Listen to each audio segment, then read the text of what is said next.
নমস্কাৰ, মই বিনম্ৰভাৱে জনাব বিচাৰিছোঁ যে যোৱা 14 তাৰিখৰ পৰা কোনো হেকাৰে দুষ্ট চক্ৰই মোৰ ফেচবুক পেজ আৰু একাউণ্টটো হেক কৰিছে।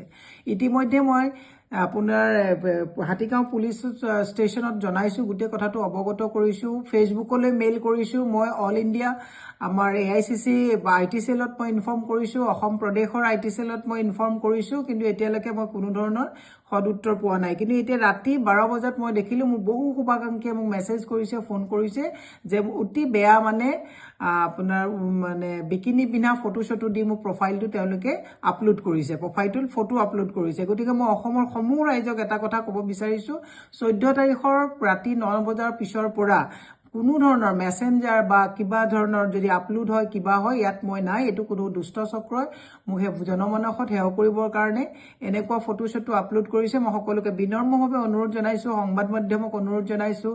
ইতিমধ্যে চাইবাৰ ক্ৰাইমত মই সকলোতে জনোৱা হৈছে, কিন্তু এতিয়ালৈকে কোনো ৰেছপন্স পোৱা নাই। ফেচবুকত বাৰম্বাৰ মেইল কৰাৰ পিছতো কৰা নাই। মই এতিয়া এটা নতুন একাউণ্ট খুলি পেলাই গোটেই কথাখিনি দিম, কিন্তু মই ফেচবুক চাব পৰা নাই, খুলিব পৰা নাই। কোনো ধৰণৰ মোৰ মেইল ID বা একোৱে কাম নকৰে। মই ৰাইজক বিনম্ৰভাৱে অনুৰোধ কৰিছোঁ, যিসকলে এনেকুৱা কাম কৰিছে তেখেতসকলক আপোনালোকে ৰিপৰ্ট কৰিবৰ কাৰণে, মোৰ একাউণ্টটো ইমিডিয়েটলি আপোনালোকে ৰিপৰ্ট কৰিবৰ কাৰণে মই আপোনালোকক হাত জোৰ কৰি অনুৰোধ জনাইছোঁ। ধন্যবাদ, শুভৰাত্ৰি।